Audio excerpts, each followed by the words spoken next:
Gilas Pilipinas had a late run after they lost the lead briefly.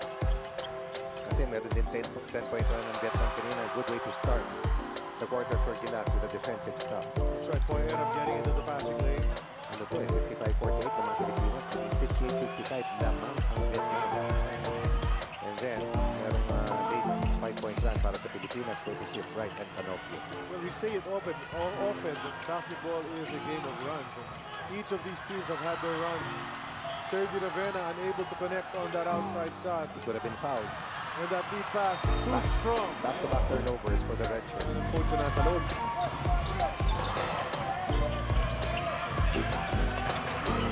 Bolek making his move. He's hit one. Matthew Wright's hit four. It wasn't meant to be five at that juncture. Fran handling that ball. Si Trent tumahimik sa offense pero he's still running their offense properly. He goes baseline, puts it up, and he gets fouled. 2 free throws for him. 62-61, Vietnam in the lead. The pass inside to Eram. He's able to handle it this time, but he's blocked upstairs. Good defense from the big guys in Nguyen. Here's Vietnam. Nguyen will take another. He misses it, but he was right there. How many bullets have Gilas Pilipinas dodged in this game, Coach? True. Parks looking for some points. Berto Bolek. Bolek in the paint. Lobbed it up for Eram. The one-handed shot doesn't go. Underneath, Bolek kept it alive. Outside to Parks. 10 seconds to shoot. Bolek releases from 3. That's good! Much needed. Deferring to the rest of his teammates, but you know he's one of the best fourth-quarter players in the PBA. That's a big one. Coming from Berto Bolek. Sinubukan bumawi muli ng Vietnam, which they have done time and again in this game, but not that time. Philippines looking to build on just a 2-point lead.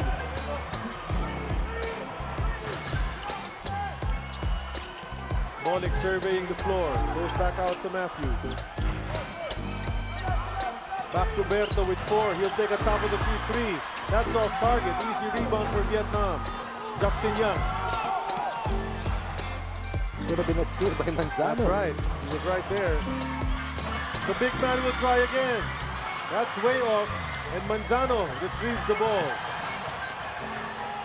Still no Chris Durker inside here for Vietnam. That's right. Need to take advantage of that. Get those boards. And perhaps penetrate. Era. He'll settle for the jumper. This one rolls off.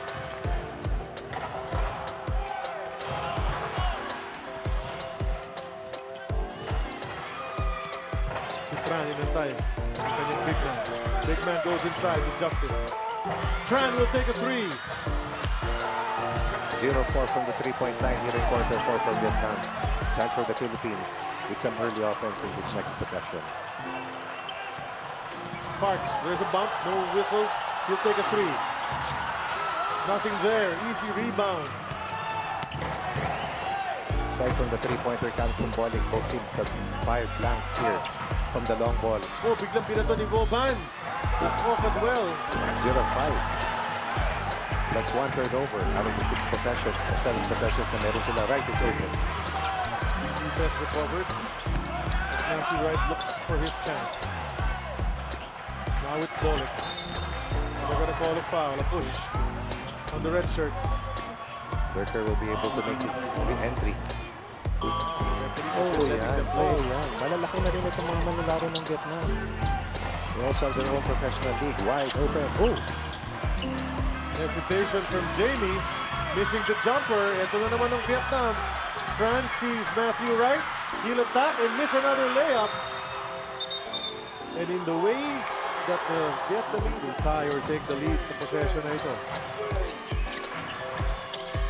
They've taken the Philippines deep into the fourth quarter. Surprisingly. Durker goes to the corner. Hits the top of the board and the shot clock expires. To diffuse the tension. Na lumangat yung pressure at nakadikit ang kalaban ng gusto. Shots just not falling. Which one will finally hit the mark? Might it be this one? Still no. At bakbakan sa rebound, matatawagan ng Wow. mga puti. That's Cedric Manzano. At least his fourth Southeast Asian Games competition already. Nguyen goes to Tran. Tran will take a long three. It misses the mark, but look at Nguyen trying to keep it alive. Then Jerker will track it down. Another possession for Vietnam. Tam Dinh missing the three, and finally Bolek gets it. 0 of 7 from the 3-ball. They've elected to take most of their shots Oh, the from pass. 3-point territory here in quarter 4. That's how well the Philippines have defended the driving lanes. They need to take care of the ball. Every possession is precious at this juncture. 4 and 17 to go. Part of the game that Robert Bolek is so good at. Malonzo the drive. Finger roll won't drop. Rebound taken by Vietnam once again. Tam Dinh will track it down. He'll drive. And he will miss. And he tap it out of bounds, and the ball is bouncing the Philippines' way. Make it a Pero two-possession game. 4-point bonus play on Oh, 3-point okay. conversion. Stay away from that. Yes. Bolek. The three. Good! There you go. For Berto Bolek. Probably the biggest shot of the game thus far. 2 field goals, equivalent to 6 points for Robert Bolek here in the fourth. Tam Dinh, down to Jerker. He's been the big guy para sa kanila. He'll attack. And his layup falls short. It was right there. The mere fact that Poy Aram was there to be in the middle as a good deterrent for that possible conversion of Chris Durker. Big defensive stuff for Gilas Pilipinas. Bolek now looking for some room. Poy Aram setting the screens. They go back to Poy. He's thinking about it. He'll take it. And he will make a three for the top of the key. What a shot. Poy Aram scoring the first 6 points of the Philippines. And then now, he hits a three late in the fourth. 6-point run here for the Philippines coming from Bolek. And Poy Aram for an 8-point advantage. Tipped out of bounds by Bolek. Trying to convince the referee. Bolek is on top of it. He'll drive, get some contact, and get the whistle. Still a lot of time in basketball. Itong 2 minutes and 30. Bolek, the swing to Malonzo. He approaches, decides to retreat. 3 to shoot. Jamie, stop and pop. Jumper. It's a miss. Jerker another rebound. He'll take it across. Here's Nguyen. Now with Tran. Gotta watch those cutters. Open for the side is Durker. He'll take a three. That's way off. Offensive rebound. Bintis mula kay Justin Young. All of their layups have not dropped in here in the fourth and final quarter. They had their chances, coach. Yes. Ang dami nun. Ang daming tutukan na nga. Katulad nun. And a guy like Justin Young, you'd think he would make that type of shot, but he hurriedly took it. And it paid off for the Philippines. Ito na si Parks. Nice up fake. Jumper mid-range. Matthew Wright bitin. Malone's on the board. That's a big Putback one. is good. And Jamie's been working hard underneath. Vietnam all coming from the free throw line. Jerker will drive. Lose it momentarily. He's able to recover. Good hands. Win from three. No! Nakapasok pa ng isa yung big man. And that's a big shot. Cuts it down to just 5. They've missed at least 9 3-point attempts in the quarter. Suddenly he hits one from top of key.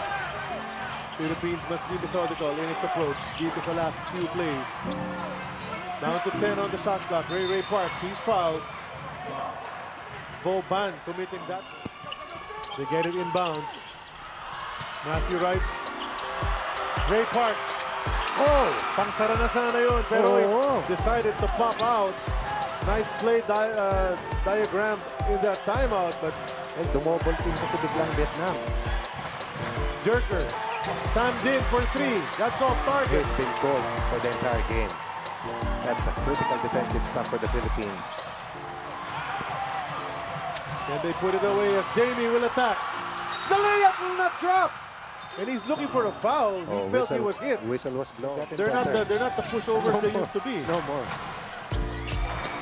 Bonfan. Short. And what's going to happen? Pushed out of bounds. Ito si Ray Parks. Are they going to call it? Against Against Vietnam. Vietnam, yes. Right. Shots. Hindi na yata titira. Nag-instructor sa ba si coach? Hindi na. Okay na yan. So Philippines survives. I'll say survives Vietnam 78-67. Nice fourth quarter kick from Gilas Pilipinas. Big shots when they needed it to pull away at the end to win by double digits, coach. To the rescue.